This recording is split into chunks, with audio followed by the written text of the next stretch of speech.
there's a place for all our heroes. It's called the Hall of Fame. The greats of sports are honored here for the way they played the game. As we count their contributions, we feel so very proud. We won't forget how much they gave and how they pleased the crowd. When the glory years are over and playing days are past, we'll preserve those memories as long as sports fans last. Our torch is lit forever and brightly burns the flame, a tribute to our legends who are in our Hall of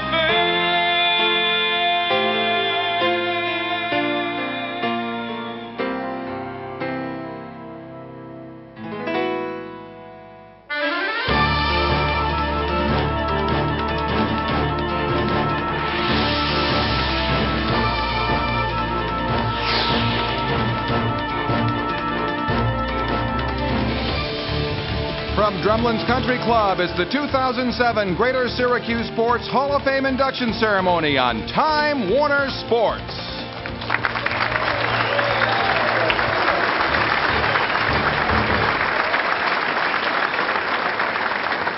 Ladies and gentlemen, welcome to our magnificent celebration. Tonight, 6 individuals will join our prestigious Hall of Fame. A rather interesting and for me a delightful yet somewhat uncomfortable twist to this year's ceremony is that I am among the inductees.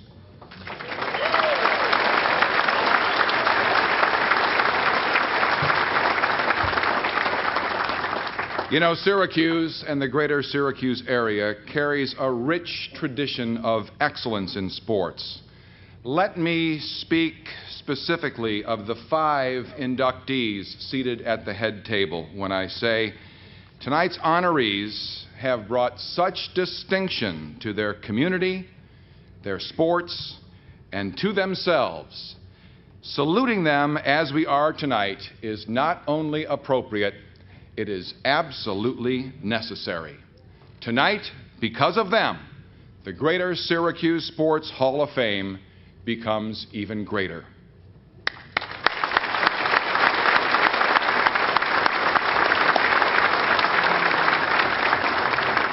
Please allow me to introduce our distinguished head table, beginning to my far left, the principal of Christian Brothers Academy, Brother Tom Zappo.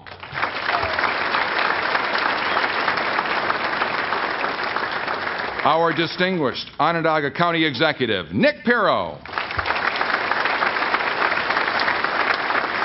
From basketball, representing Dave Brodsky, his son, John Brodsky. High school coach and administrator, Dick Bader.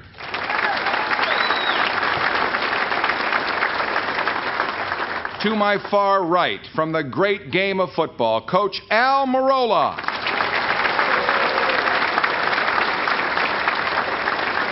The mayor of Syracuse, Matt Driscoll. From the world of speed skating, Patricia McCarthy.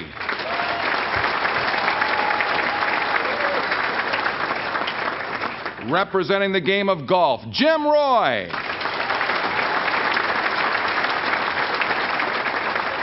And the president of the Greater Syracuse Sports Hall of Fame, Pat Donnelly.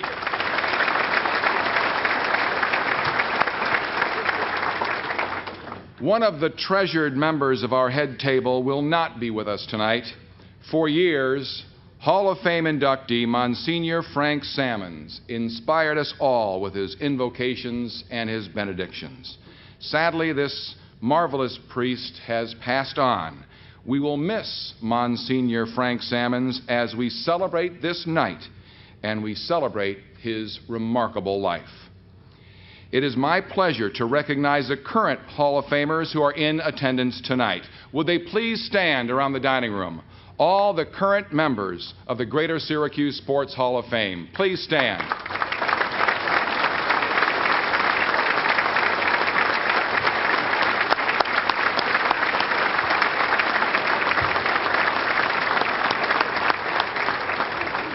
And now it's time to begin our induction ceremony. Each inductee will be introduced by videotape. We will then hear from each honoree. Our first inductee, Al Merola.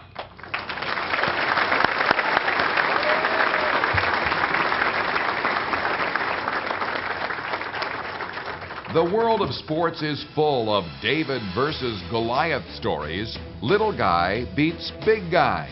In the world of high school football, Al Merola created a David beats Goliath story practically every week. You believed in every word he said. He could make a player run through a wall. He could get the most out of any player he ever coached. Coach Merola's Class C Solvay football teams routinely knocked off the larger Class B schools while capturing league, section, and state rankings and titles. Al's lifetime love affair with football began at North High School, a football powerhouse where Al starred at tailback in the old single wing. Following high school, Al joined the Air Force and played for base teams in Charleston, South Carolina, and Elmendorf Air Force Base in Anchorage, Alaska. He took college courses at the Citadel and the University of Alaska. After his discharge, he enrolled at Syracuse University, graduated in 1964, and earned permanent certification to teach physical education. His teaching career began at Pleasant Street School in the Fayetteville school system. He was assigned coaching duties with the 9th grade soccer team. He later coached football under Al Vetter. In 1970, Al's dream became a reality when he took over the head coaching job at Solvay, where he coached until his retirement in 2003, the year his former players, now the Bearcat Pride, put on one of the most moving and memorable retirement dinners ever held in Section 3. I was a senior, his first team. I just remember this fiery guy from FM coming in and waking a sleeping giant. Solvay always had great tradition of football, and they'd kind of gone to sleep. So Albert kind of gave us a kickstart and got us believing in ourselves and how important tradition was, and obviously it's carried on since then. Al's lifetime coaching record stands at a whopping 210 wins, 75 losses, and 9 ties. His teams brought home 2 Section 3 titles, 17 league championships, and Coach of the Year honors in the Class B West Division of Section 3. He ranks 14th on the list of New York State's all-time winningest coaches. Solvay football is like a family, and one of the characteristics of winning football teams is that they feel that they're a family. And I think even further so at Solvay, over decades and many teams, they all have that same feeling of family. And I think at the core of that is Coach Merola. Al Merola is retired now.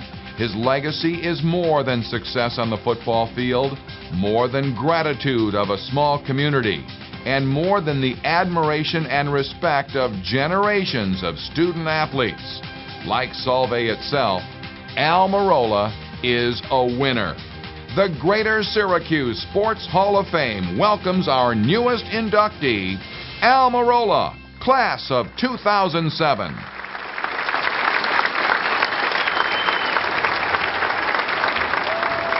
Ladies and gentlemen, along with his wife Doreen, our first inductee, Coach Al Merola.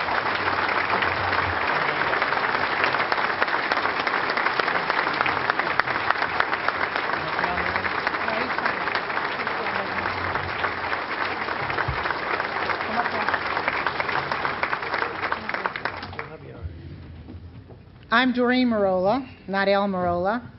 And for those of you that know Al, he never passes. He always runs the ball. It's 4th down, I'm back to receive, and I'm going to deliver the speech for him. He's been a little bit under the weather. On September 12th, Al wrote this speech, so I will deliver it as he wrote it. First of all, I'm honored to be here this evening, and I would like to thank the Greater Syracuse Sports Hall of Fame for recognizing the efforts of local individuals. Also, I would like to congratulate the rest of the class of 2007.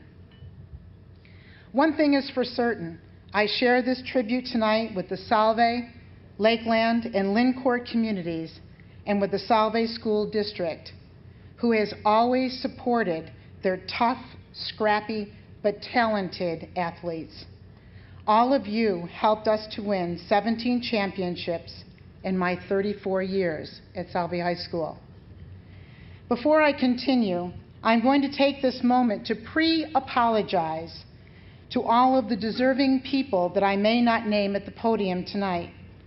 Our time is limited, and the list of wonderful people is endless. The next thing that I want to do is recognize my family and friends who have supported and loved me. I am grateful for my wife, Doreen, my children, Albert, Roselle, and Neela, their spouses, my grandchildren, and the entire Marola and Miori families.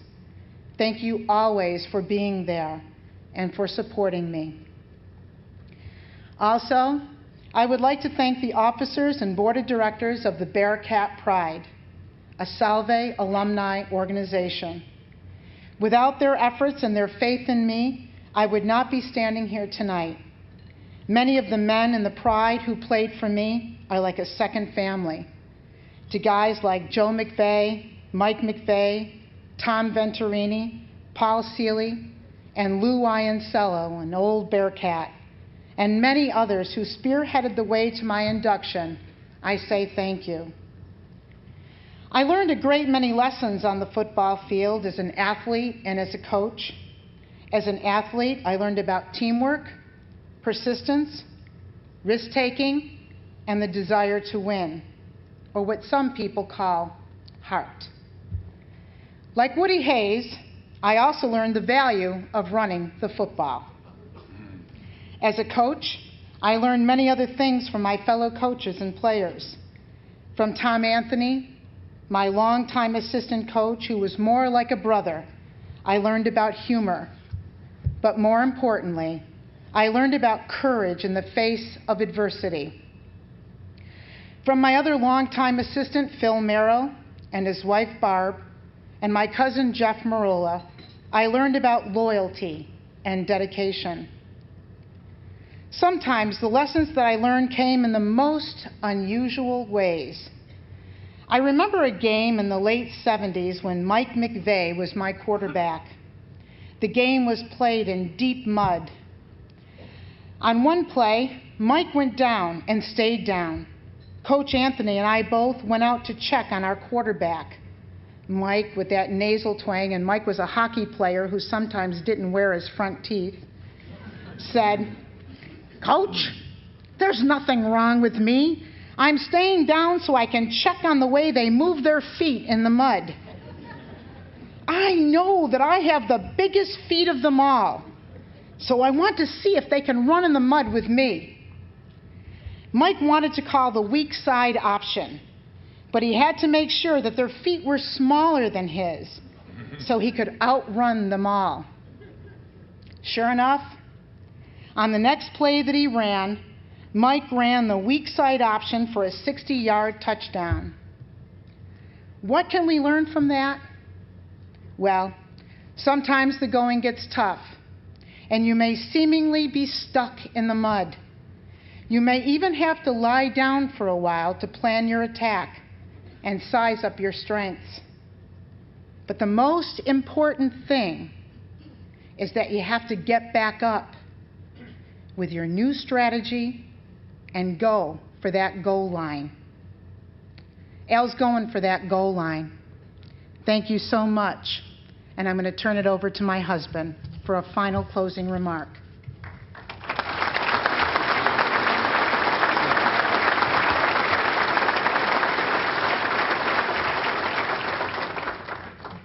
My wife speaks pretty well.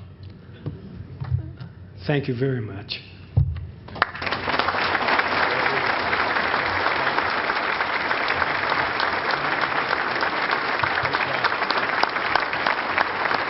Thank you, Coach Marola. Al Marola.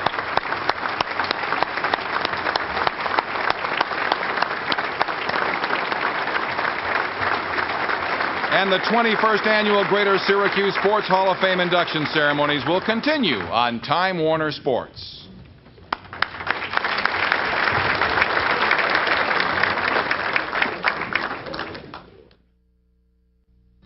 Welcome to Dominick's Supermarket, where our employees and our customers make this a true family store. We work hard to provide you with the groceries you want at prices you'll appreciate, plus plenty of friendly personal service. We're especially proud of our meat department, and we deliver excellent meats and groceries throughout the Syracuse area. Kathy and I invite you to come shop at Dominick's Supermarket, Lodi and Gertrude Street. We're your closer grocer.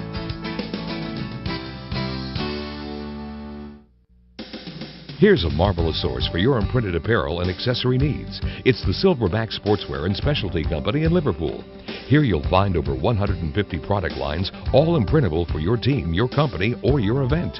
See a kaleidoscope of colorful shirts, sweats, outerwear, hats, logo-ready bags, and accessories, all at quantity discount pricing. Come see our entire collection at Silverback Sportswear and Specialty Company, 718 Old Liverpool Road. Let's say I retire at 64. At 60. 58. Let's say I leave my job in 5 years and start teaching. We hold off tapping into our 401k. What would that look like? Welcome to Envision with Wachovia Securities, a way of working with our financial advisors that starts with your life and plans your money around it. Are you with Wachovia?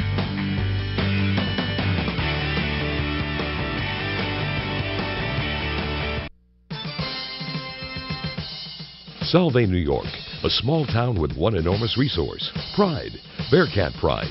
It began on the field where Coach Al Marola dedicated his career to changing boys into men. Bearcat Pride, an organization of former Solvay football players who contribute to the educational and financial well-being of the Solvay High School football team.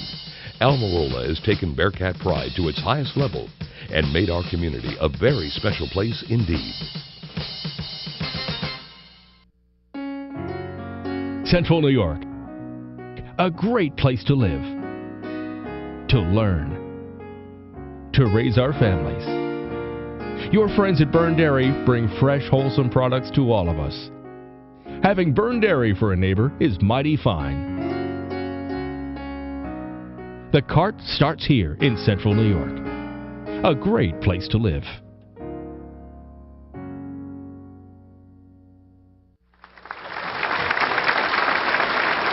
Welcome back to the 2007 Greater Syracuse Sports Hall of Fame induction ceremony on Time Warner Sports. Our second inductee for 2007, Dick Bader. How do you classify a man like Dick Bader? Coach? Could be. He coached football, basketball, and baseball. His 1967 Cicero North Syracuse North Stars won the Section 3 baseball championship. The 66-67 CNS baseball teams strung together an amazing 43-game winning streak. Teacher? Definitely. Starting in 1956 at North Syracuse High School, Dick taught physical education until 1971. How about administrator? Of course. Dick Bader became director of athletics at CNS in 1971 and helped the North Stars' physical education programs become tops in New York State. His school expanded girls' sports until there were girls' teams in every sport at every level, from modified to varsity. Under Bader, Cicero North Syracuse and Baldwinsville began girls' lacrosse, and now nearly all high schools in our neck of the woods offer lacrosse to their female athletes. Most people can't understand the role that Dick played these many decades behind the scenes in the section with the various roles that he assumed. Dick left the coaching and teaching careers when in 1992 he took over the reins of Section 3 as executive director, a job he enjoyed and did well enough to receive plenty of praise and recognition from his peers. Dick is the type of person that knows how to think outside of the box, and while thinking outside of the box, he has definitely, by doing so, has enhanced our Section 3 athletes and student athletes, both in the fact that he has done so many different things, whether it be with venues or whether it be with championships or the Scholar Athlete Dinners that we have, where he is enhancing all our athletes over and over again. There you have it. Coach, teacher, administrator. Have we left anything out? Oh yes, family man. Dick lights up when you mention his wife Bobby, daughters Ruth, Greta, and Molly, and sons Daniel and Mark. Yes, he's a man who has shared his many talents with generations of young people. He truly deserves a place in our Greater Syracuse Sports Hall of Fame. Dick Bader, class of 2007. Ladies and gentlemen, Dick Bader.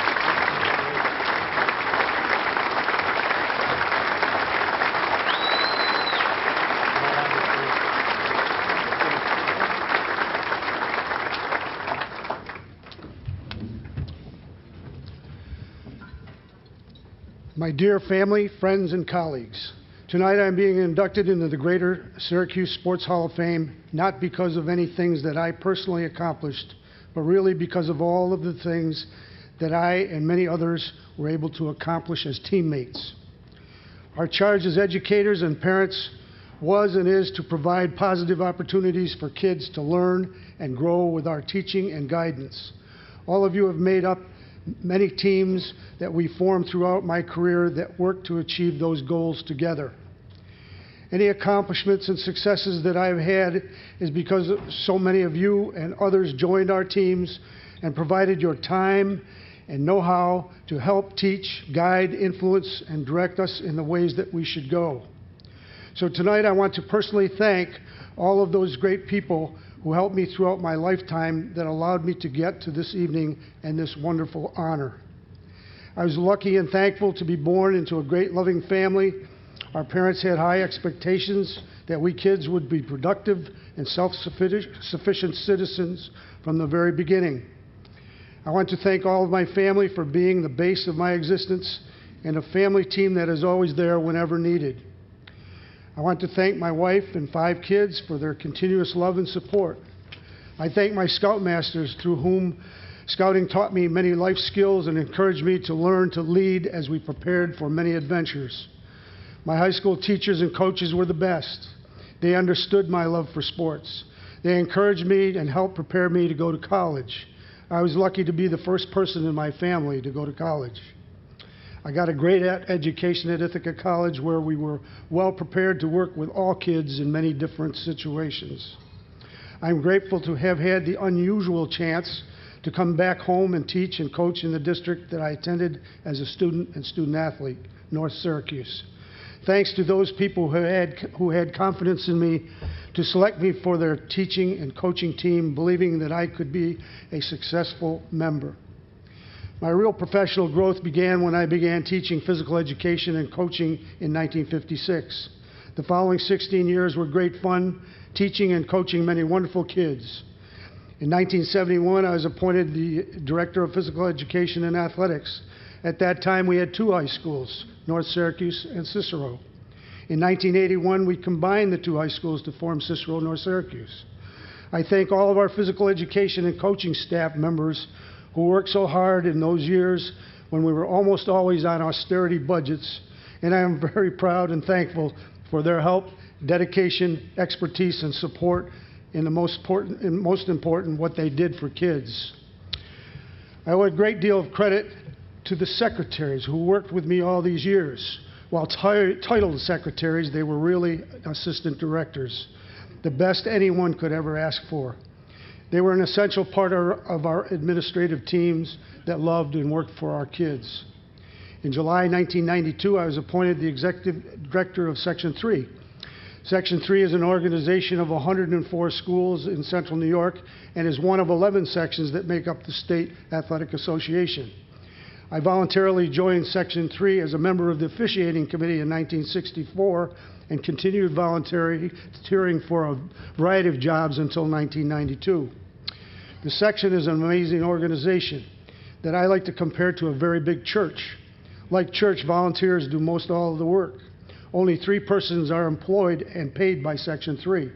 I want to thank all the great people with whom I shared our section office working for kids in our member schools. Mainly, I want to thank the hundreds of people who have voluntarily given of their time to make my former job easy. Those people include the members of the Athletic Council, the Executive Committee, the Chief School Officers Committee, and all the 104 ADs and sport coordinators and all subcommittee members. Without all these hundreds of people in my life and on my teams, I wouldn't be here tonight. This honor is for all of us who have put kids first. I want to thank the Greater Syracuse Sports Hall of Fame for this great honor, and I accept it in behalf of all the people that provided me with so much help along the way as my teammates. I want to congratulate all of the class of 2007 for their great accomplishments, and I want to thank you all. God bless you all.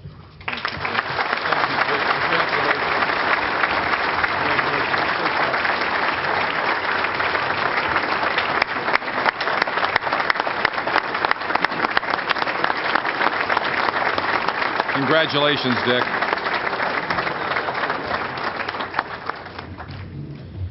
Our third inductee is Dave Brodsky.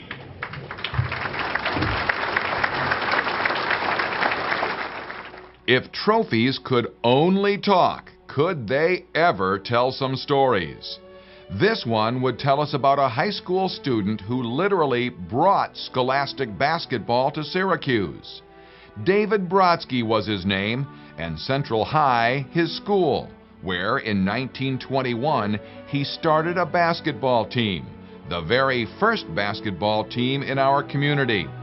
That 1921 Central team won this trophy as champions of the New York, New England region. Dave was captain and won recognition as an all-state guard. On that squad were names still very familiar in our town. Vic Hansen and Harry Markowitz were two of Dave's pals and remained so throughout their lives. Dave won 13 letters at Central, 4 each for football, basketball, and baseball, and an honorary Block C from Central when he finished his coaching career. Dave Brodsky taught us life's lessons: decency, discipline, and sportsmanship. We keep these lessons no matter what we do. I'm a lawyer and they guide me even today. Next stop, Piety Hill, where Dave captained the 1922 Orange Freshmen. His 1923 and 24 teams were coached by Hall of Famer Lou Andreas. After college and SU Law School, Dave began his famous coaching career. Where? At Central High, of course. And Dave took us and made us into a team that was somewhat cohesive, could play together, and actually could hold our own in most games. He taught us the fundamentals that are so important, and good sportsmanship, which was just something that was a lifelong lesson. And what a career it was. For 13 years, his teams were among the elite of scholastic hoops. From 1927 to 1940, Central won 11 city championships and 2 state titles. I feel a real connection to him, even though I never played for him and I didn't really know him. But the connection is big with the high school, Central High School then, from which he had the outstanding record. And he happened to coach Ken Beagle, who was on one of his teams and had gone on to SU to be an outstanding star. And years after that, Mr. Beagle happened to be my coach back at Central. And it was through his efforts, and I'm sure a lot of things that he was taught by Mr. Brodsky was utilized in teaching me. His coaching career came to an end when a law was passed requiring high school coaches to also be teachers. That's when Dave became an official. Until 1951, he was considered one of the very best referees ever to blow a whistle on Salt City hardwoods. Dave passed on in 1984, leaving 2 sons, 4 grandchildren, and unforgettable memories of a remarkable athlete, coach, official, and gentleman. The Greater Syracuse Sports Hall of Fame is proud to induct Dave Brodsky, class of 2007. Accepting for Dave Brodsky is his son, John Brodsky.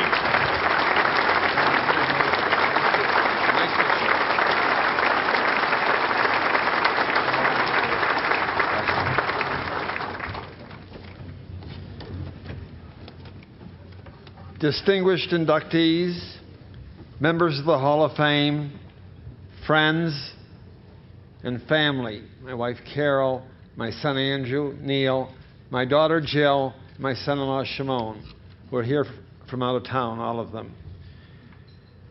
Not counting my family and lifestyle events, this is the proudest moment of my entire life.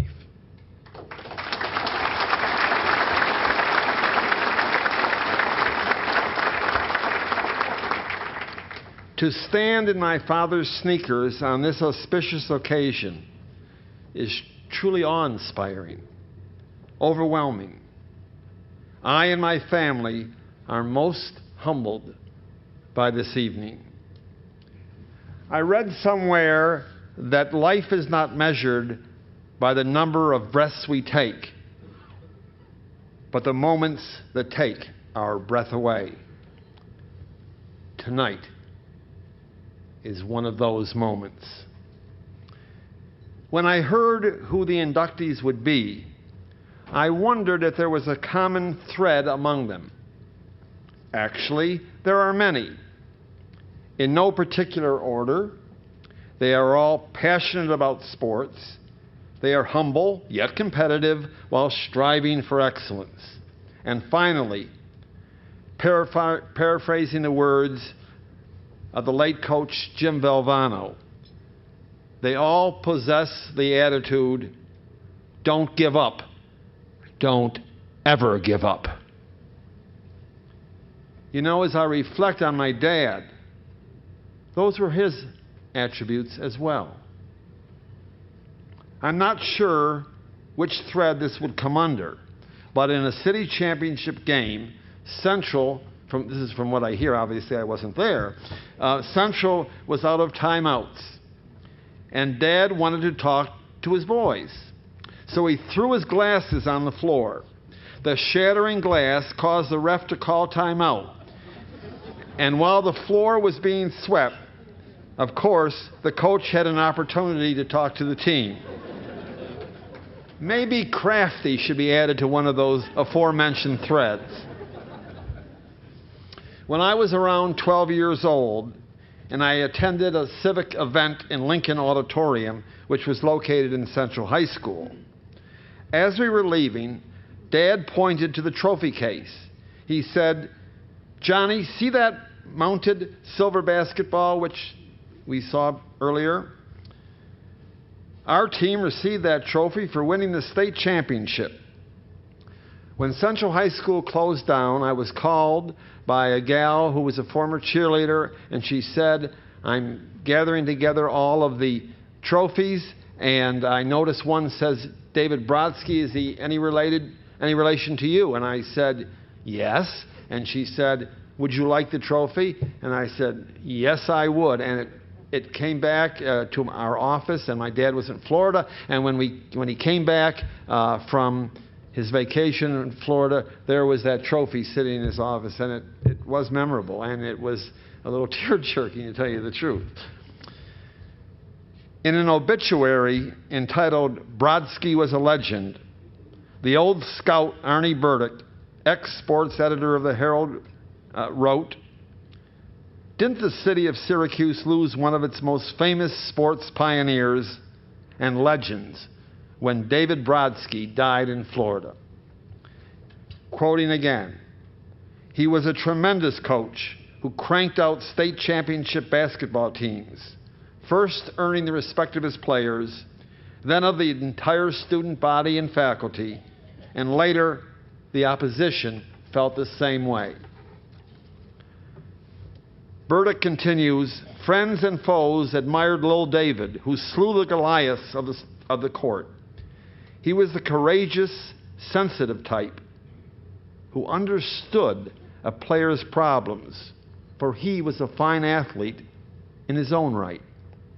No Syracuse coach before or since ever won more championships. He will always be respected not only for his great coaching record, but for the fine stream of athletes who came off the Brodsky assembly line to become leading citizens of their communities. The old Scout concludes, in the final analysis, that's the finest compliment that can be paid any coach, that he was the type of leader who influenced his athletes in the proper direction on and off the court. And so to you, gathered for this glorious evening, quoting one of my idols, George M. Cohan, my wife and children thank you, my father thanks you, and I thank you.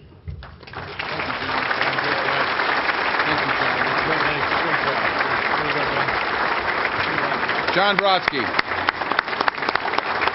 And the 21st Annual Greater Syracuse Sports Hall of Fame induction ceremonies will continue on Time Warner Sports.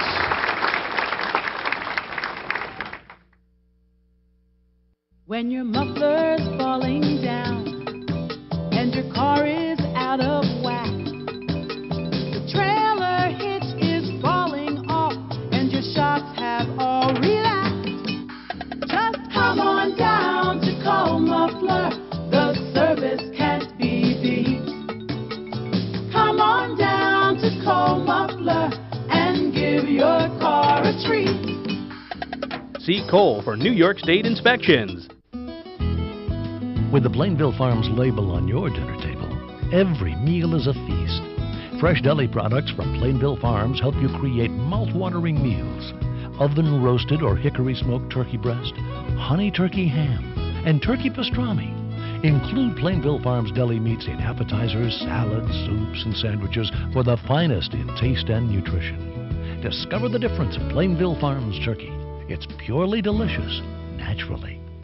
Hi, my name's Phil Lazier, and I'd like to welcome you to Drummond's Golf Shop. We have one of upstate New York's most extensive selections of top brand golf equipment, clubs, bags, accessories, and a complete inventory of golf apparel for men and women. Just learning or trying to improve, our staff of teaching professionals can make you a better golfer. Stop by the Pro Shop at Drummond's, 800 Nottingham Road. We're open year-round. How would you like to learn to play golf from one of America's top 50 female teaching professionals? You can. Linda Mulhern's Golf Schools at Drumlin's are now scheduling upcoming sessions, and there's an opening for you. Check out Linda's website for details. Classes for beginners as well as experienced golfers offer plenty of individual attention. Only 3 students per instructor. Short game or full swing. To play your best, learn from the best. Linda Mulhern's LSM Golf Schools at Drumlin's.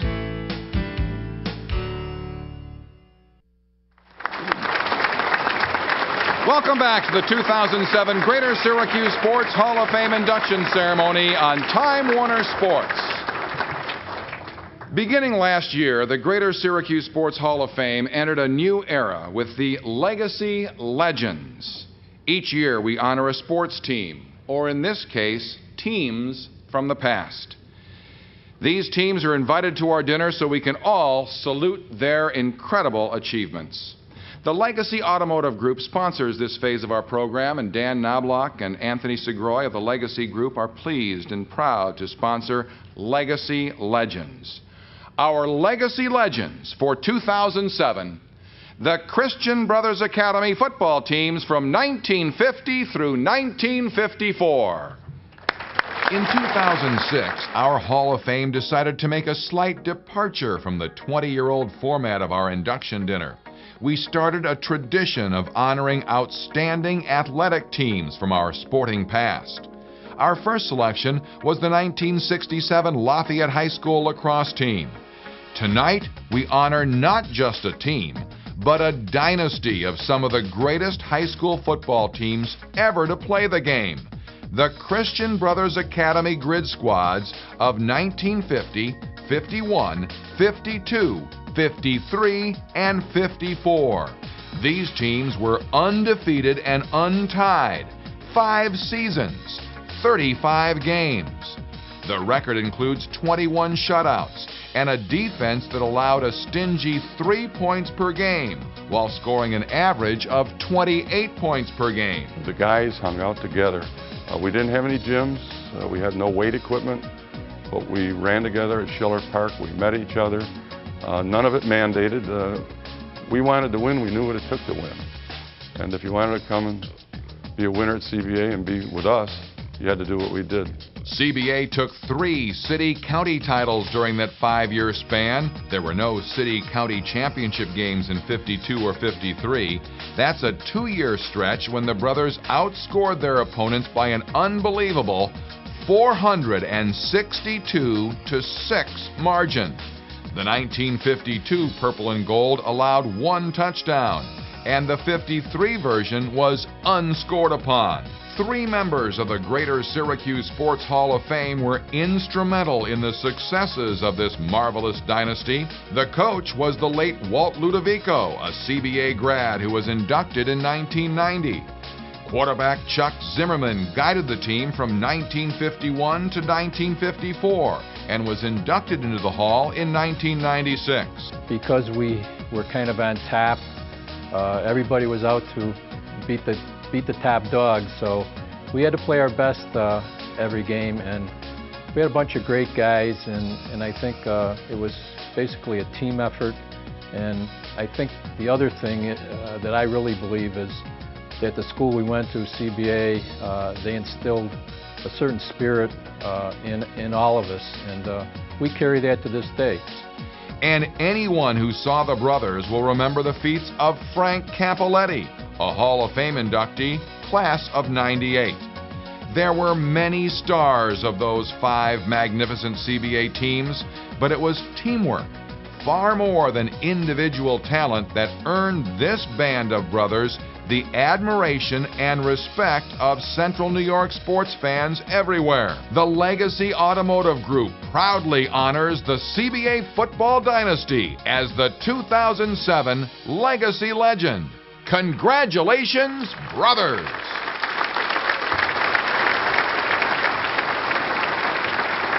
Speaking on behalf of the 1950 through 1954 CBA football teams, former quarterback Chuck Zimmerman.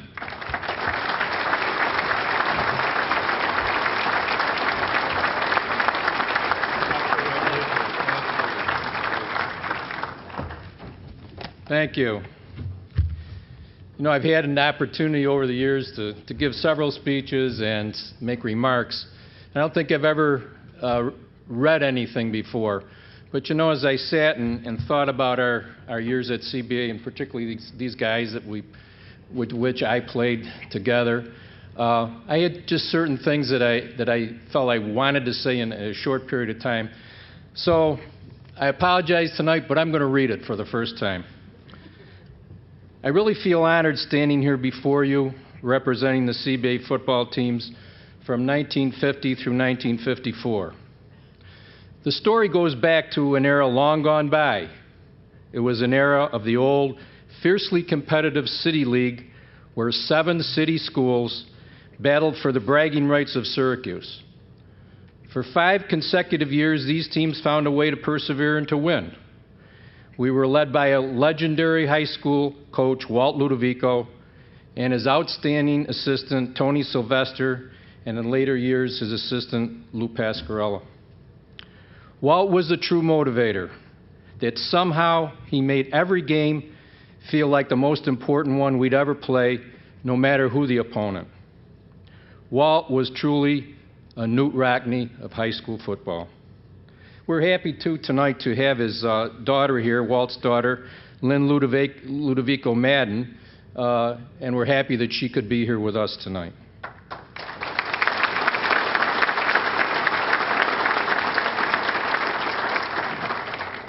Then there was always the spirit of the school as instilled by the brothers.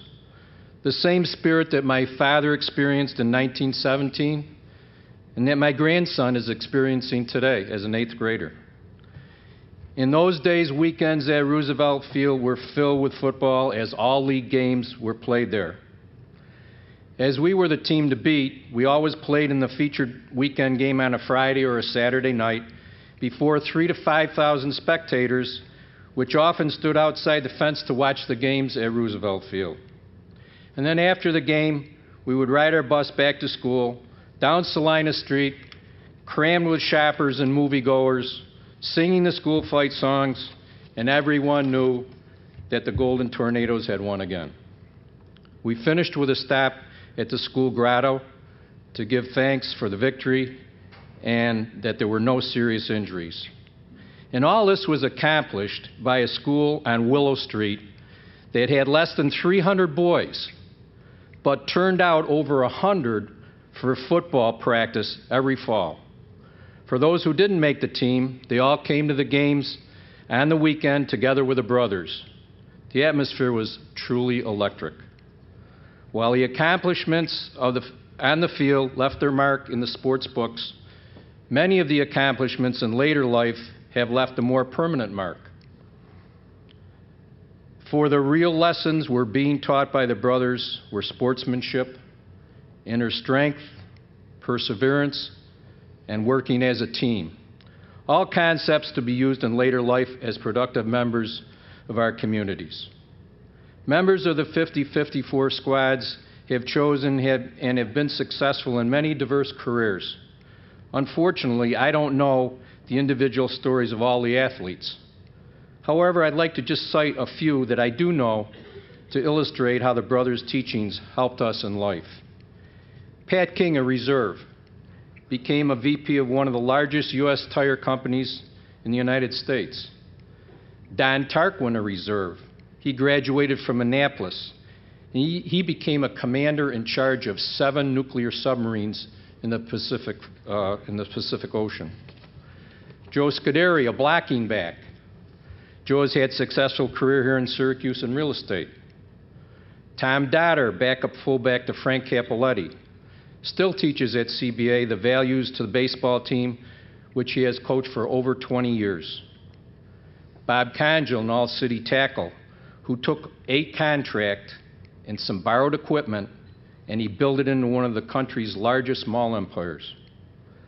Lenny Basil, an all-city end, who won 5 Emmys as an NBC cameraman while doing every major sporting event around the world.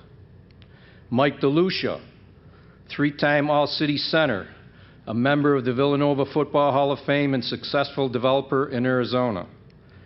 And finally, Frank Capoletti, 3-time All-City fullback who epitomizes the CBA spirit. Frank coached at CBA before serving for several years as its athletic director. Frank was probably one of the most outstanding athletes in Central New York during those years. And unfortunately, Frank's at the point where his health prohibits him from being here tonight, but he still fights on with the same spirit that he did on the football field. CBA taught us well, and for those of us who were members of these teams, it all began in that era so long ago. We want to thank the Syracuse Sports Hall for this recognition and giving us the chance to once again renew and to share our stories and our camaraderie. Thank you very much.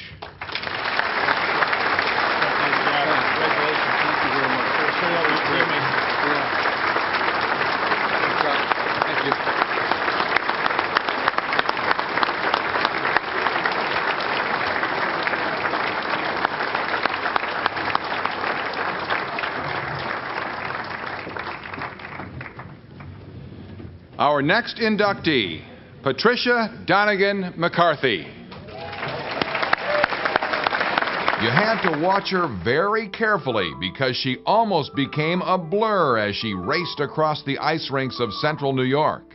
Patricia Donegan was only 11 years old when she first laced up those long-bladed speed skates and began competing against Central New York's fastest skaters.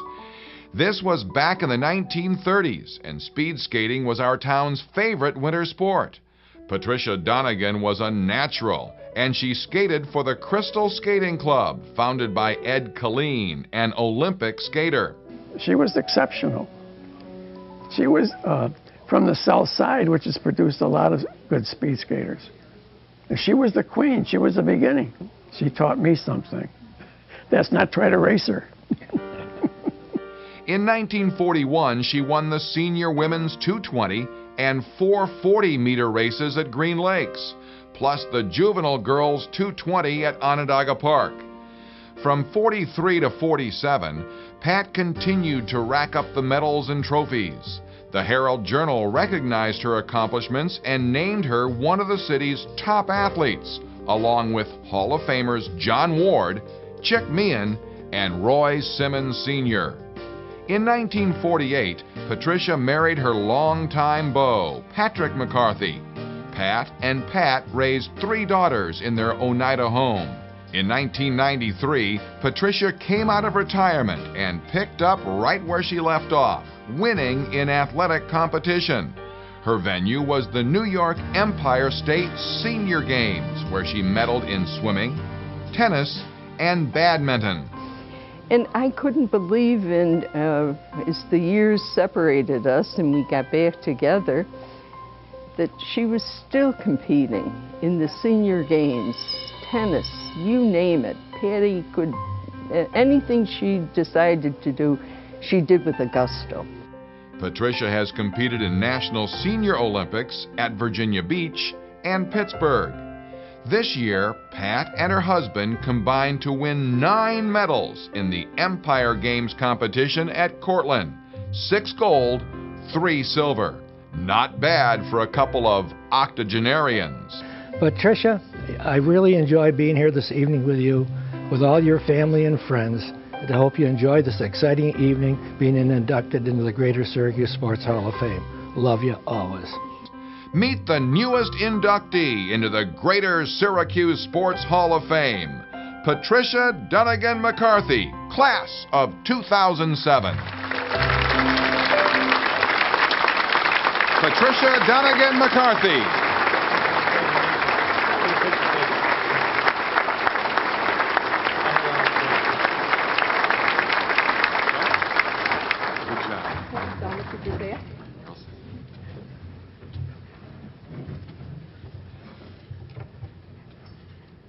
Thank you, Doug. And congratulations to you and all the other inductees. I am in awe of the people I'm sitting with at this table, all of you, as well as the previous members who are here tonight. I want to thank the Greater Syracuse Sports Hall of Fame for this wonderful honor. I didn't realize 65 years ago I would be honored for doing something I loved doing. At that time, it was just go as fast as I could on frozen ice. And the colder it was, the better, because the ice was faster.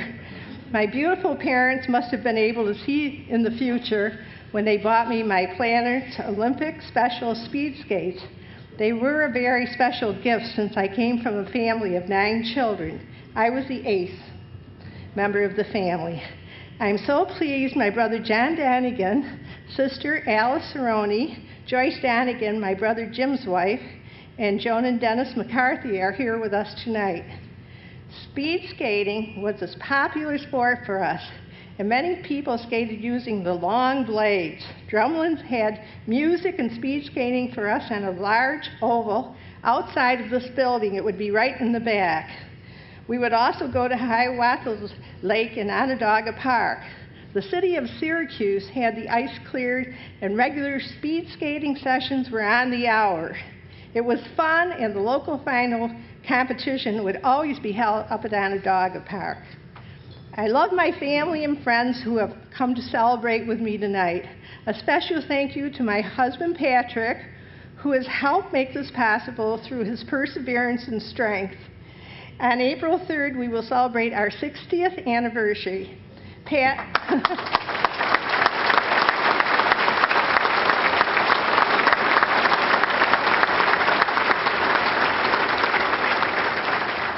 Thank you very much.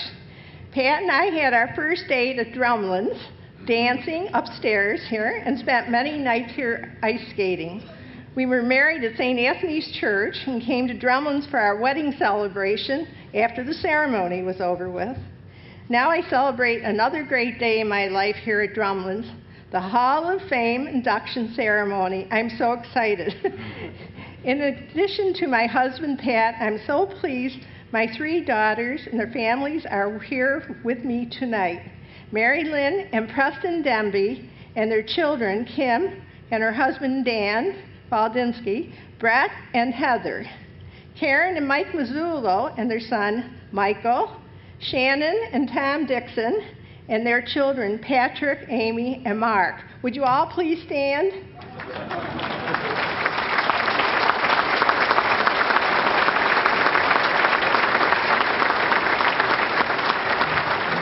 Also, all the other Donegans that are all sitting around in different places, McCarthy's, who are my husband's family, who are here, and Beth, and my many friends who are here tonight.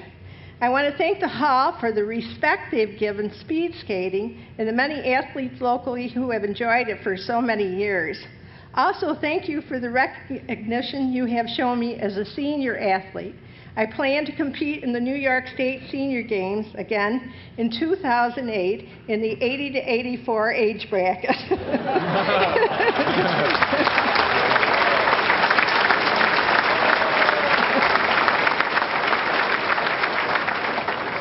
It is wonderful to celebrate this honor with family and friends. I wish continued success to this great organization. It's a wonderful organization. And I look forward to celebrating with you, all you people, for many years to come. Thank you again for a very memorable evening. Congratulations, Great job.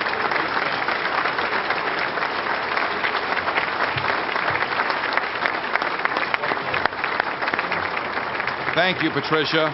And the 21st Annual Greater Syracuse Sports Hall of Fame induction ceremonies will continue on Time Warner Sports.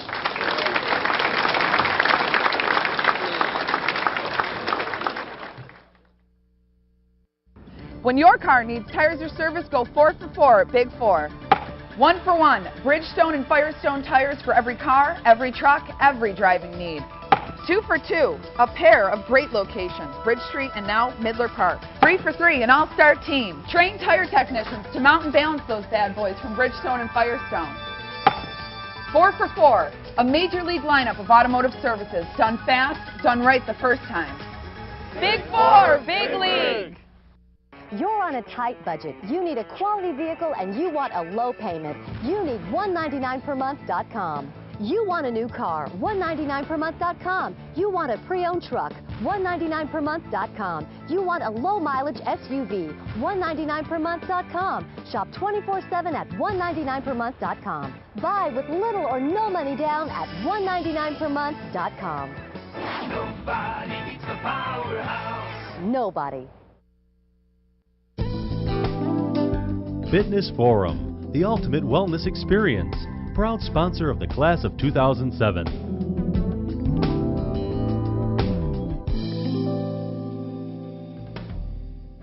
Great moments, keep them forever with Industrial Color Labs. Hi, I'm Michelle from Industrial Color Labs. Are you taking pictures with a digital camera? Let us do the printing on true photographic paper. Our highly trained photo technicians and state-of-the-art digital printing equipment offers the highest quality photographic prints available anywhere. Remember, photographic memories make the perfect gift. Industrial Color Labs. Welcome back to the 2007 Annual Greater Syracuse Sports Hall of Fame induction ceremony on Time Warner Sports.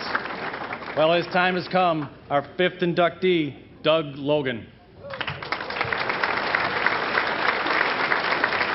14 seconds to go in the game. Smart looking for Alford to shake free. Smart gets the ball to Thomas. Can't get a shot against Coleman. 7 seconds to go. Smart jumper. Good with 4 seconds to go. Syracuse doesn't call timeout. 1 second to go. Indiana wins the national championship. From the depths of depression, Syracuse trails 31-30 with 10 seconds to go for a 2-point conversion. Donnie McPherson, long count, option to the other side of the field. He pitches to Owen. to the height of euphoria, Doug Logan's heartfelt descriptions captivated the sports fans of Syracuse University for 19 eventful years. Into Eric Sandifer, 7 seconds to go. Sandifer, 15-footer, in and out, tapped in by Leo Vogt. Backs are split. Norley drops back, wants to throw once again, steps up. He's firing long downfield for Ciano.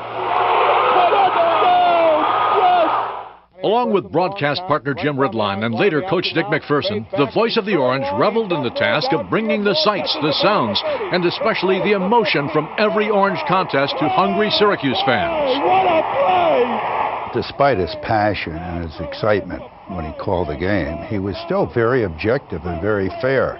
He never went overboard. I was the guy that went overboard, and Doug kind of calmed me down and said, hey, you know, be a little bit more objective about it. What he was best at is he loved Syracuse sports. He bonded with the program as strong as any announcer ever bonded with any sport.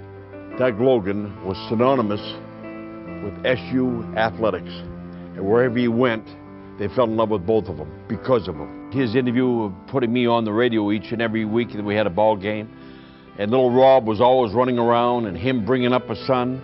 And look at the job that he did there. I kind of copied it with my grandkids to be just like him. And then when I broadcasted with him, whenever he kicked me, I said something. And when he put his hand on me, I said nothing. I mean, he was my mentor, and I think that he did a great job without me. And I was just there to say hi to everybody. For Logan, becoming the voice of the Orange was the opportunity of a lifetime. But he saw it as far more than a job. It was a responsibility. Someone had to be present at those 1,000 games for the millions of Syracuse fans who couldn't be.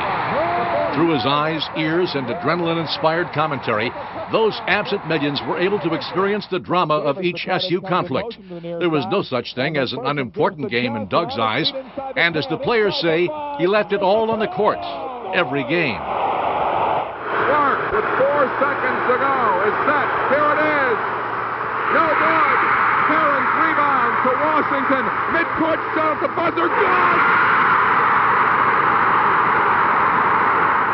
Doug was, you know, one of the best I've ever worked with in terms of being a Syracuse guy. I mean, he wasn't an outright cheerleader on the sidelines, but, you know, he was a guy that obviously wanted us to win and do well, but very professional.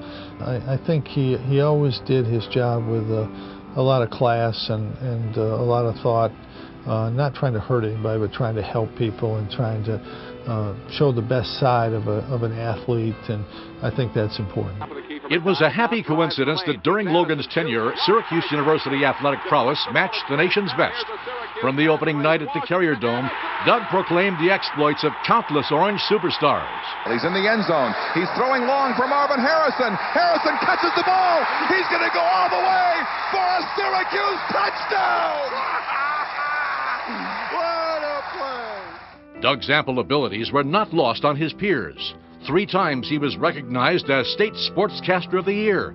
He's a past president and chairman of the board of the National Sportscasters and Sports Writers Association, and in 2005, the mayor of Salisbury, North Carolina, at the annual awards dinner, presented Doug a key to the city.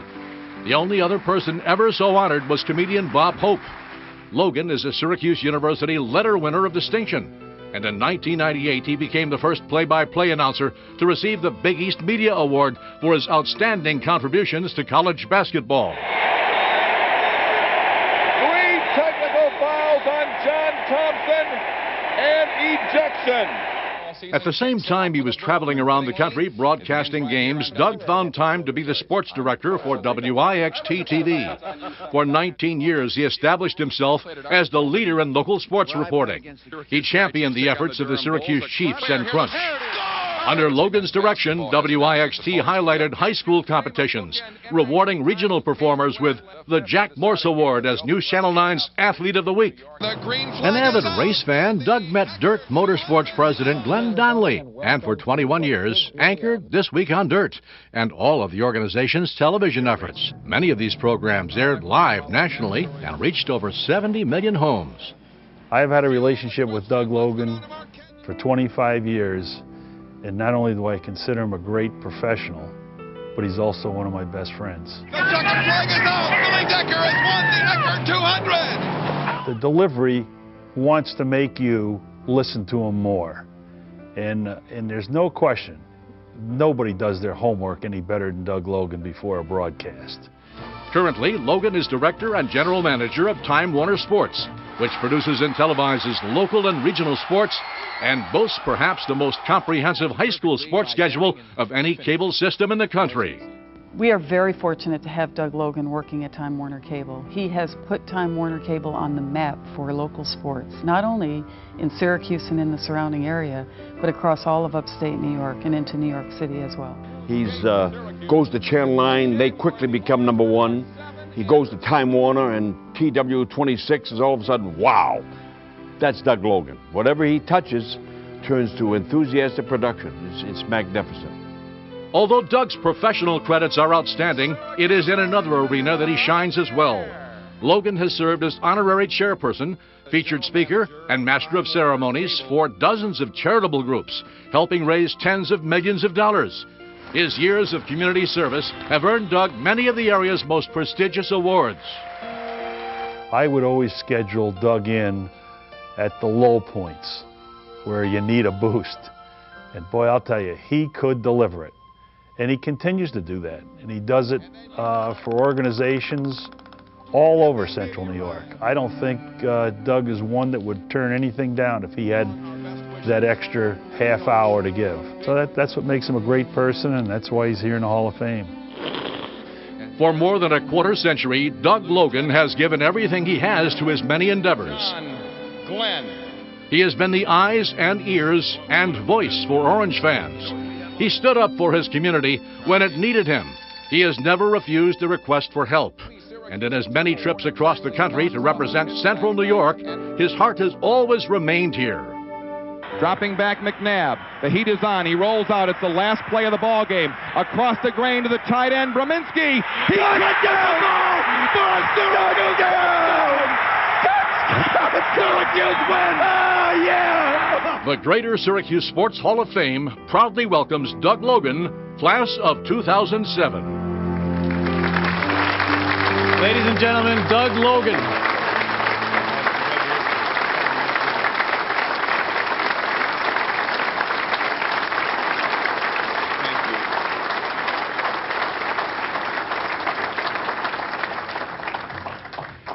I would like to thank the committee for this honor and congratulate my fellow inductees.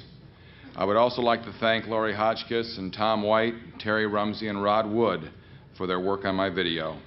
I'd also like to thank my highly skilled staff at Time Warner Sports, many of whom are working this event tonight. Being part of the staff at Time Warner and bringing you the best in local sports is as professionally gratifying as anything I've ever done. My thanks to everyone who is here on my behalf, including so many of my friends from the great sports community of Auburn. I'm thrilled to have some family members here tonight. My oldest brother, Bill, and his wife, Suzanne, made the trip from Spokane, Washington. Bill is a retired admiral and retired captain at Alaska Airlines, and Suzanne has worked in surgical pathology. Thank you so much for coming. My youngest brother, Brian, is here from Kingsland, Georgia, and he's a 24-year Navy man. And my son, Rob. My son, Rob, is a magna cum laude graduate from Syracuse University. He's currently sales manager of GE Supply Los Angeles, and he's a 2007 national champion in high-speed go-kart racing. And he's living in Newport Beach, California. Thank you. Growing up in the Chicagoland area, I loved listening to the Cubs and the Bears and the Blackhawks on the radio. The broadcasters had a style about them that made the game so incredibly exciting. I knew by the time I was in 5th grade that I wanted to become a sports broadcaster. In 1980, Bob Myron and Curly Vadabon Kerr brought me here to broadcast Syracuse games to Syracuse fans. I tried to do that accurately and enthusiastically. I came from the University of Virginia, where the football program had only 3 winning seasons in 30 years. So I left that program to come to Syracuse and broadcast for a history-rich program with great tradition at a new beginning as it entered the area of the magnificent Carrier Dome. I'm sure Orange fans everywhere, so steeped in tradition and the history of Syracuse, are wondering, who is this guy coming up from Virginia? My first home game was opening night in the Carrier Dome against Miami of Ohio.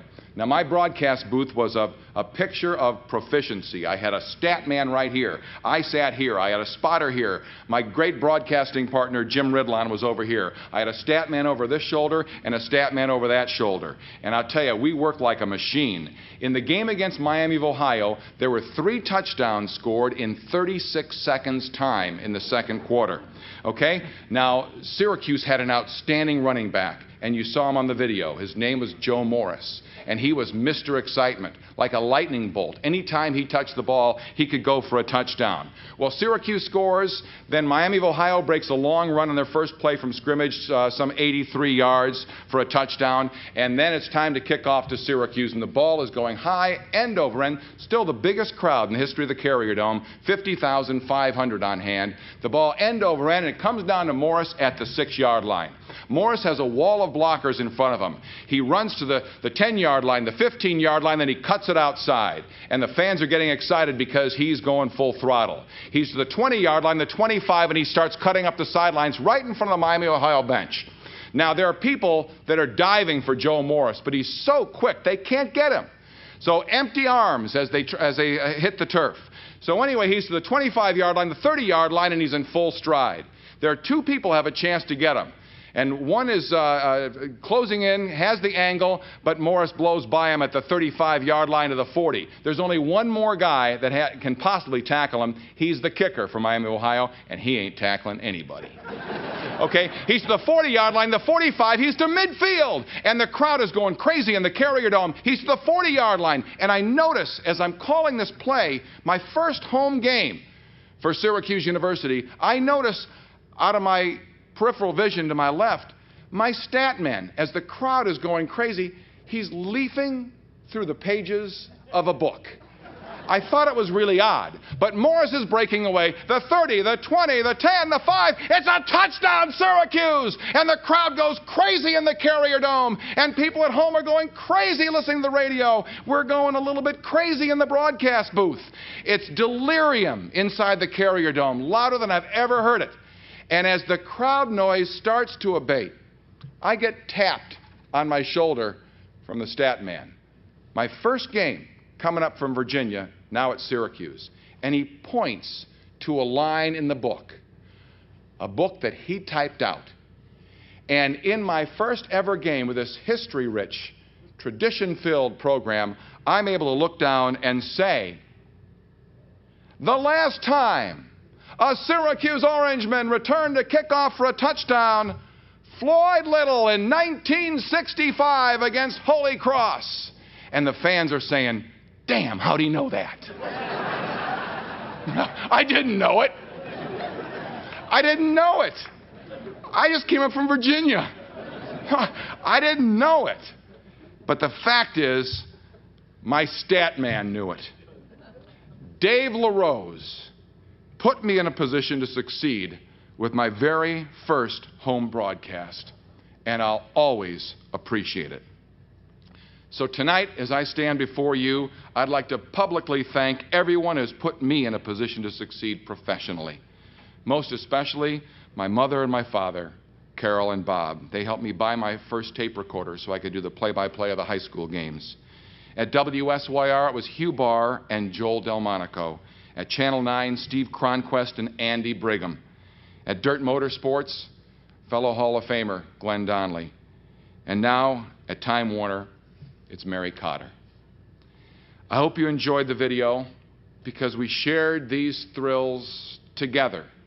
Opening night in the Carrier Dome, the triple overtime victory over Villanova for the Big East Championship, Pearl Shot, defeating #1 ranked Nebraska, crushing Penn State in '87, the 2-point conversion for a perfect season against West Virginia, any win over Georgetown, and the sensational football victories over Colorado, Texas, Michigan, Wisconsin, LSU, Ohio State, Florida, Pitt, the Hurricanes, and the Hokies.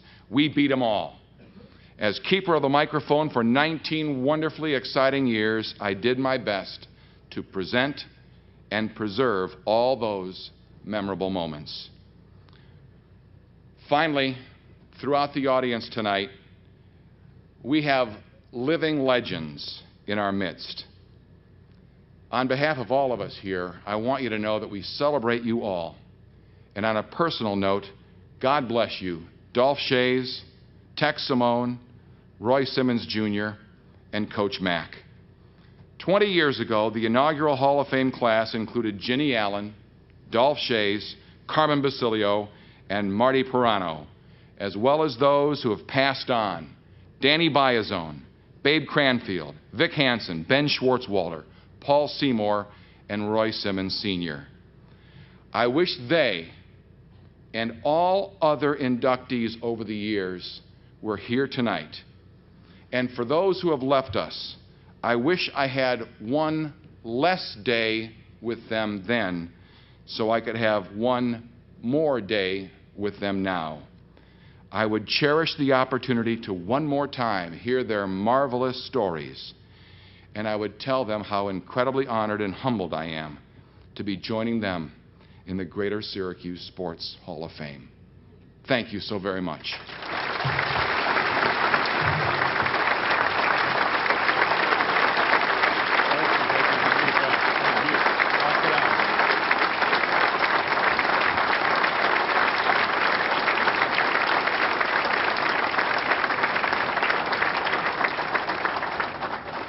I think we know no one does it better, but Doug, just one more thing. Before you continue with your hosting duties, your friends and colleagues at Time Warner Cable have prepared another short, very special video tribute for you. They'd like to share that now with you, your family, and this audience.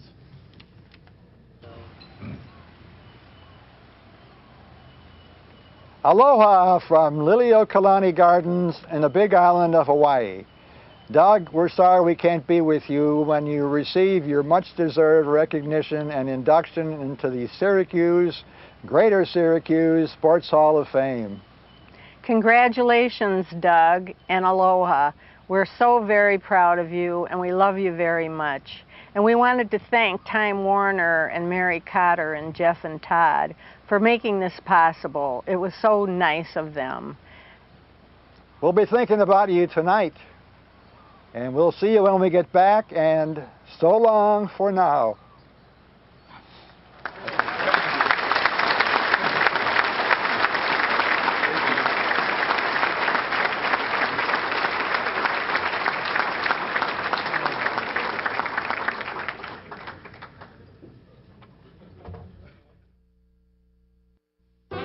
When does tradition become legend?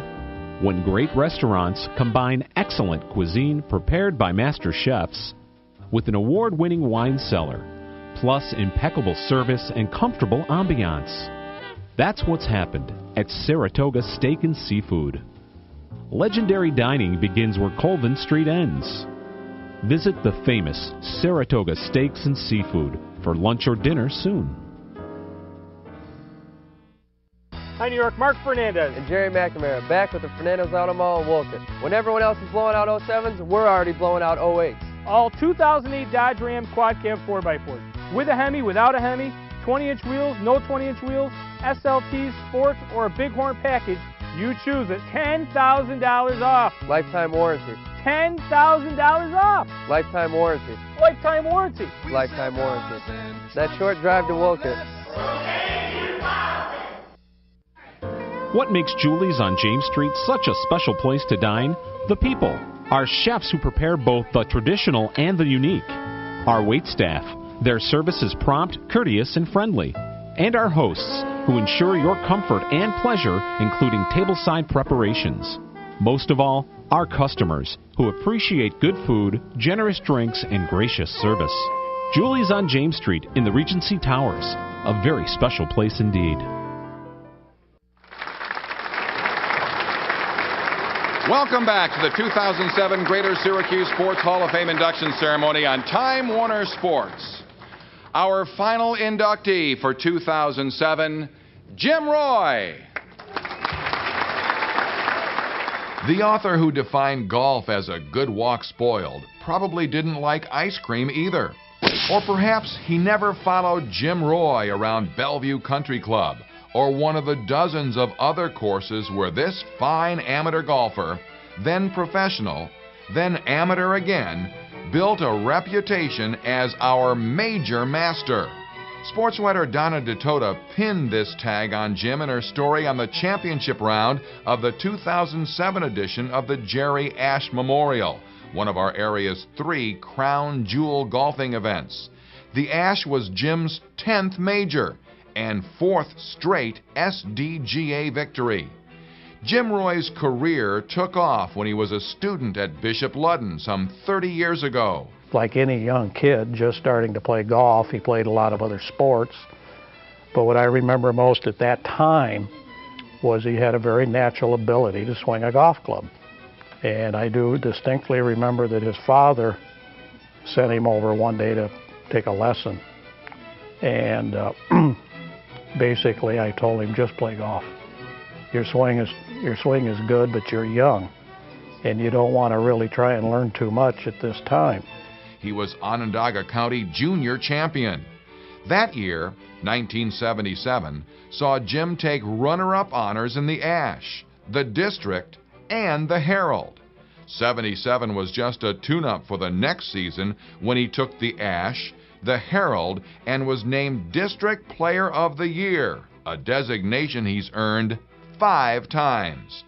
You know, my very, very first PGA Tour event, 1983. I was 23 and nervous as possibly you could ever be. And my first event that I ever got into was the Bing Crosby Pro-Am. And so I drove out there and obviously, again, shaking in my boots, not knowing what to expect. And I was paired with, of all guys, Jim Roy from Syracuse, New York. We had been friends for a while through college. You know, but probably one of my fondest recollections is the fact that he and I were paired together in my very first event. Jim Roy is a great athlete, a great golfer. Has been a good friend for a long time, and yeah, I think he really deserves everything that comes his way. In '93, he decided to regain his amateur status and turned in his pro card. From 1998 to the present, Jim has won a staggering 16 events, including last year's Ash, District, Post Standard, and Player of the Year sweep, the first ever in local golfing history. Jim has won the District Best Ball event 4 times, the Bellevue Club Championship 7 times, the State Mid-Am 4 times, and still holds the course record for the tough Bellevue layout with a sizzling 62. He's done just a wonderful job improving his golf game. He hits wonderful golf shots, and then when he hits the bad shot, he's as good as anybody hitting a punch shot from under the trees, the proper distance every time. I say it's as good as Tiger. Even if Jim were to hang up his spikes today, hypothetically of course, the name Roy would very probably continue to dominate Central New York golfdom, as his sons Kyle and Kevin are beginning to be noticed as budding stars of the local links. It is an honor for us to have the name Roy as one of our honorees, but there will probably be much more to come because Roy watching has become a delightful pastime in our community. We are pleased to welcome into the Greater Syracuse Sports Hall of Fame, Jim Roy, class of 2007. Ladies and gentlemen, Jim Roy.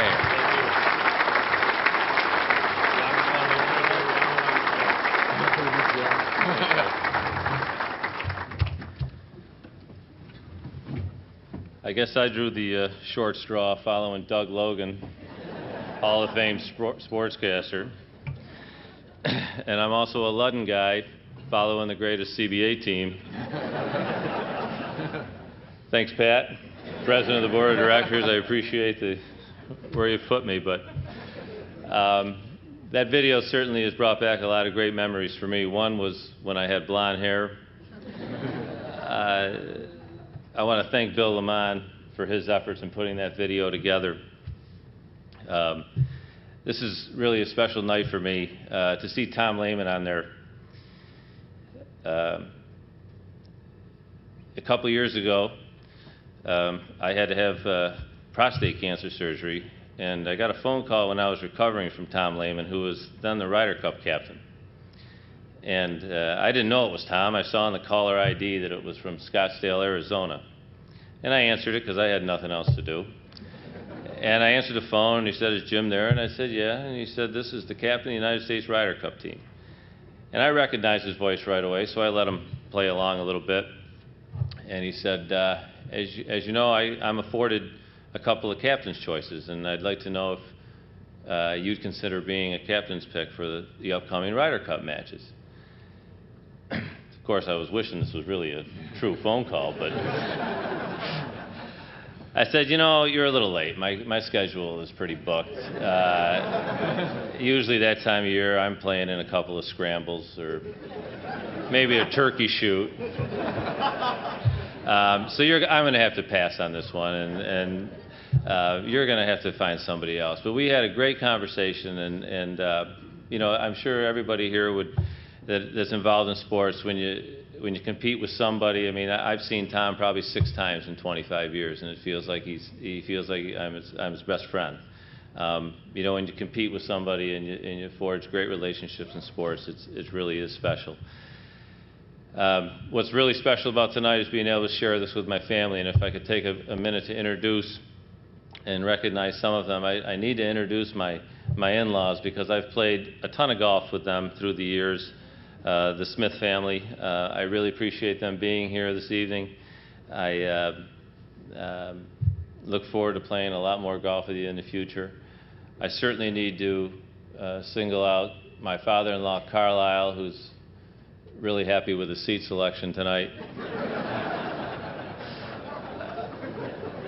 You know, I came to find out that Carlisle was the driving force behind nominating me for the Hall of Fame. I thought that was kind of special since I've played about a couple hundred rounds of golf with him. But I found out a month later I was actually his 3rd choice.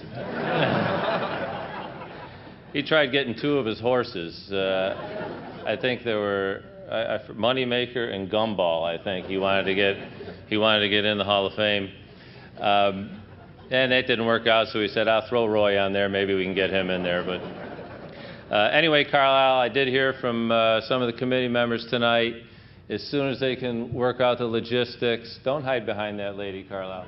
As soon as they can work out the logistics of where your horses will sit for the induction dinner, they're going to revisit that issue. So. I'd like to introduce some of my family. I'm very happy that they're here. My brother Brad and his wife Debbie are here. My sister Ginger and her husband Jack, and my sister Karen and her husband Dave. Thank you for being here. Thank you for your interest in my golf game. They're always calling up asking how I did, how I shot, the whole thing, and I really appreciate them being here this evening. Dave actually caddied for me in the 1989 U.S. Open. And he's so spoiled he hasn't caddied for me since. He won't do any qualifiers. He said only if you get to the major, then he will caddy. But certainly I need to recognize, obviously, my family. My son Kyle's a freshman at the University of Tampa. He plays on the golf team there. He's actually at a tournament now. He's doing great. Pat actually coached him at Bishop Ludden, and he's doing very well. My son Kevin is here. Kevin is a senior at Bishop Ludden, plays basketball for him, right? So far. Okay, so far he plays basketball. He plays basketball for him, and I know he plays golf for him. And Kevin just came off a great year. If I can brag a little bit, he was All-State in golf. He won the Syracuse District Junior Player of the Year, and finished 3rd in the New York State Junior. So Kevin's on his way, and he's doing really well.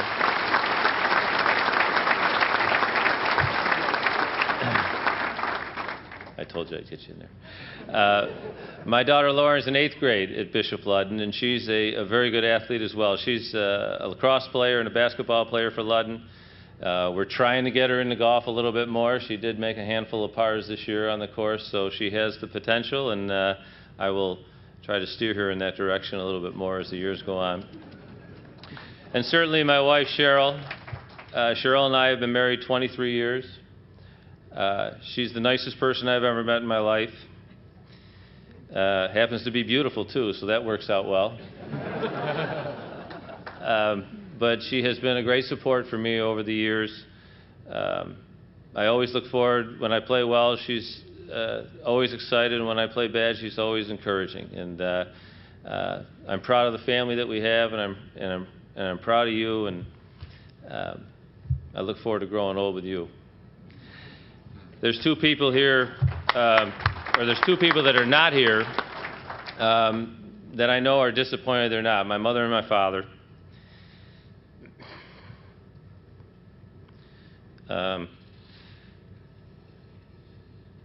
We got together last night. My mother turned 80 yesterday.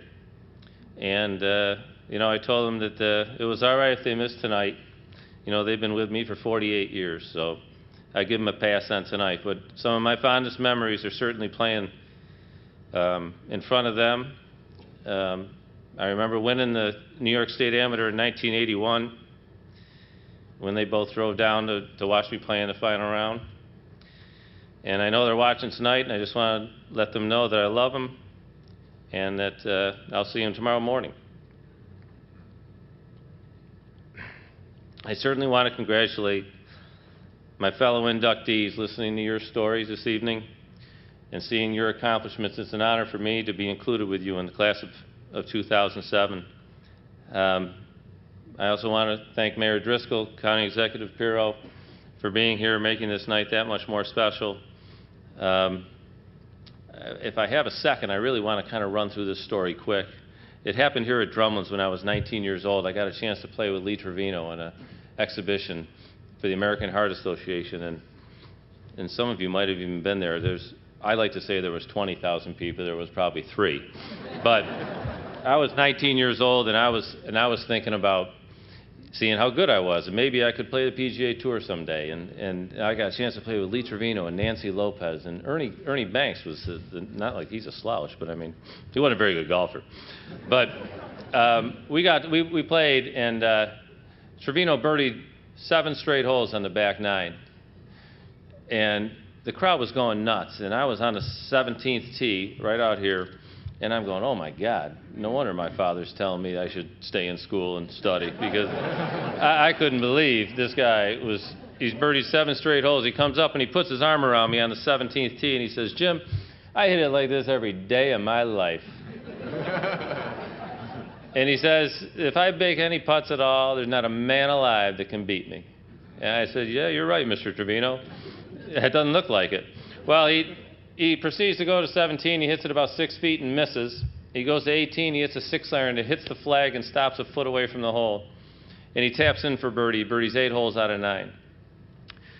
Fast forward 4 years, I find myself, I'm on the PGA Tour. And I wouldn't tell the story if I didn't make the cut, by the way. So I'm at the Houston Open, and I'm playing on a Saturday morning, kind of late in the morning, I might say. But I come out on the putting green, and there's Lee Trevino and some of the other stars of that day. They're practicing putting, and I haven't talked to Trevino since. And I got enough courage, and I walked over to him, and I said, Mr. Trevino. And he kind of looked up to me, and I said, my name is Jim Roy, and I played with you in an exhibition in Syracuse, New York, like 4 years ago for the American Heart Association. And he goes, yeah. He goes, I birdied 8 out of 9, didn't I?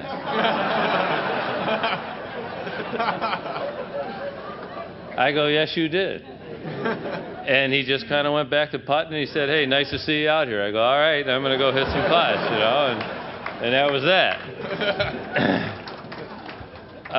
But for me to be inducted in the Syracuse Hall of Fame is a great honor, and I really appreciate it. And to join the men and women that are in the Hall of Fame that have shaped Syracuse sports, and I know a lot of them that are in there, and they're friends of mine, and it really is quite an honor. To be able to share it with all of you, my friends and family that are here, makes it that much more special. And tonight I kind of feel like Lee Trevino, like I birdied 8 out of 9. Thank you very much.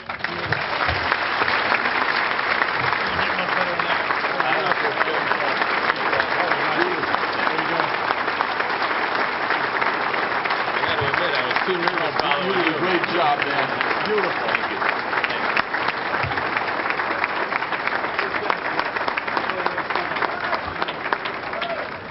How about one more round of applause for all of our honorees in the Greater Syracuse Sports Hall of Fame class of 2007.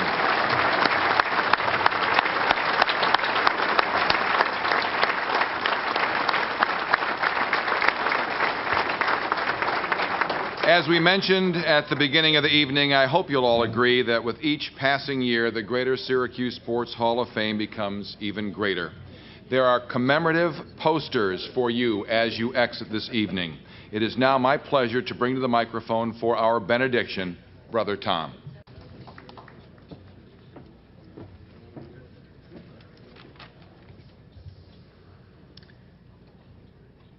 God, our loving Father, we are grateful for the opportunity to have shared in the fellowship enjoyed this evening and to have recognized the newest members of the Greater Syracuse Hall of Fame. Help us to be filled with your loving kindness. May your blessings rest upon us. May your peace abide within us.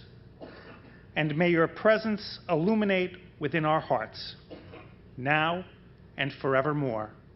Amen. Thank you, brother. Ladies and gentlemen, thank you all for your continued support of the Greater Syracuse Sports Hall of Fame and for sharing in our celebration this evening. From all of us at Time Warner Sports, thank you for joining us, and so long for now.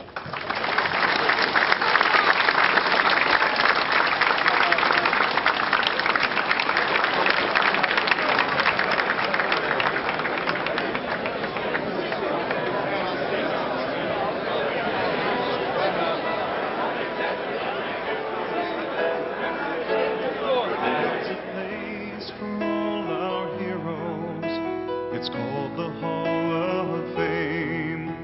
The greats of sports are honored here for the way they played the game. As we count their contributions, we feel so very proud.